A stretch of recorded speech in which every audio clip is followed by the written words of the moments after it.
So the season finale of She-Hulk is here, and I did check it out this morning. I did. I'm going full disclosure, guys. I dropped out after episode 4. The show wasn't for me, but I know a lot of people enjoyed the show, and I'm happy for those who enjoyed it. But I did tune in here and there. I watched the Daredevil stuff, which I thoroughly enjoyed, and I heard good word of mouth about the season finale or series finale. I don't know if they had been approved for season 2 yet or not. So I wanted to check it out. The first thing that stood out was the intro to that thing was amazing. It is a callback to the Lou Ferrigno, I believe Bill Bixby version of the Hulk from the 1970s, the 1977 Hulk. I love that. That was one of the things I kind of wanted them to kind of do with this series. Instead of having the CGI, have a bodybuilder play the female version of She-Hulk.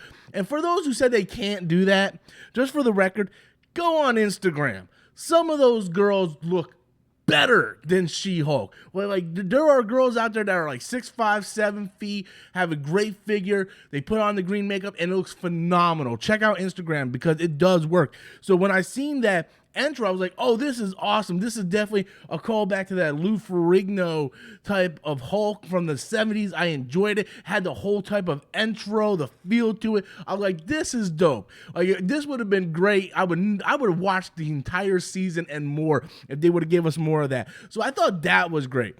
Then the episode started where Jen was like in prison or something. Like she was being held captive. I don't know why. I don't know what happened. I watched the episode with Daredevil. I don't know how things ended. I just watched the Daredevil stuff. But things get kind of crazy.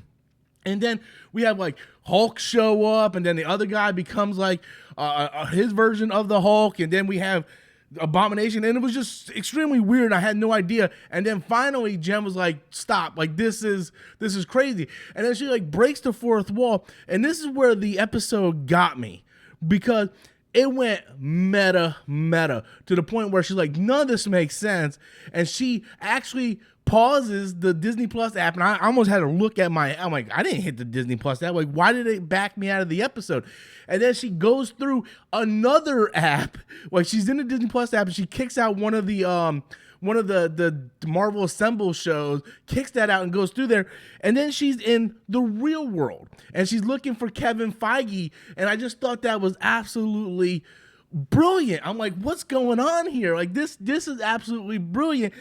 And it had me, because the one thing that I haven't reviewed it yet, but I watched Werewolf by Night this past weekend, and I loved it. I loved it because it was so much different than anything we have gotten in the MCU so far. And I loved it, right? It was a nice 45, 50-minute short film, black and white. We had Man-Thing, we had the werewolves, like we had blood, like we had all that great stuff.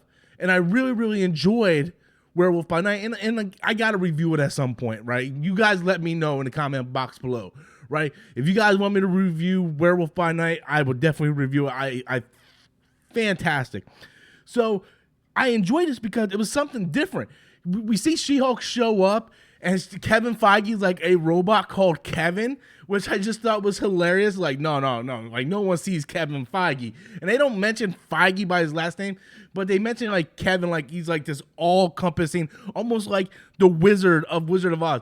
And what I liked earlier about that was she shows up at the She-Hulk writing room, and she's like, yo, what the hell is going on? None of this makes sense.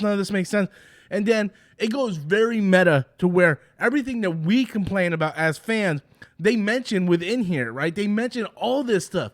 So what I like about it was it shows that the creators of the series are fully aware of what people like me say on the internet, right? There are tons of people like me that are on Reddit, on Twitter, do YouTube videos, that we have our concerns and stuff and things like that.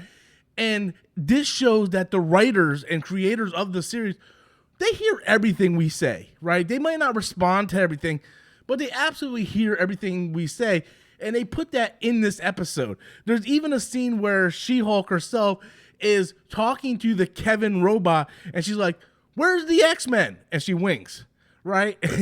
So that's fully aware that Kevin Feige knows, like, where's the X-Men, right? We've been asking for the X-Men. So I found this episode creative, and that's why I liked this particular episode. I don't think this would work for an entire series, an entire season, But for this episode, I enjoyed it because it was something. It turned out it was going to be like this giant brawl, and then it ended like on this weird thing to where she just goes into the Disney Plus app, and out of nowhere, I'm just like, what's going on? She's in the Disney Plus app, and she's talking to like a Kevin Feige robot and all this stuff. It really could have been something different because I thought this was just going to be like some kind of beat 'em up, right? We had this retarded guy that was going to turn into the Hulk. I'm like, oh, here we go again. The same thing we've always seen. And it turned into something different and unique, and I like that. So overall, I think the season finale, it was really good. I enjoyed it a lot. I think it was different. It was unique. It was funny. It was breaking the fourth wall. It was showing fans sort of like behind the scenes of, we hear you. We understand what you guys are thinking. We hear every bit of that. You got to go along with the creative process. I like that. I really did. Everything from the beginning intro, from the callback to the 1970s show, to the whole writing room, to everything about the episode in general, I just found like fascinating. Unfortunately, I wish the rest of the series was like that. There were some goods and there were some bads. There was absolutely, like in any series, there were some goods and there were some bads. I think the series in general could have had a more focused thought process throughout the whole show. If they would have focused more on the court drama and really kind of built out this abomination thing throughout the entire season of trying to free his name, I think that would have been more fascinating. To me, She-Hulk, I feel, and I only read a few She-Hulk comics, She-Hulk in general felt like the series in general felt like it was just incoherent. Not that it wasn't fun, not that it didn't have moments of greatness, but the moments of greatness was really far and in between. There was some really good stuff about it. I really liked what they did with Daredevil. I'm looking forward to Born Again. I'm looking forward to seeing him in Echo. I just think She-Hulk in general was not really focused a lot. And I can say the same thing with Moon Knight and Miss Marvel, to where you can see the potential there, but it just lost focus a lot. And for a lot of people, that might be something they're like, hey, for me, it was great. I had a great time. I laughed.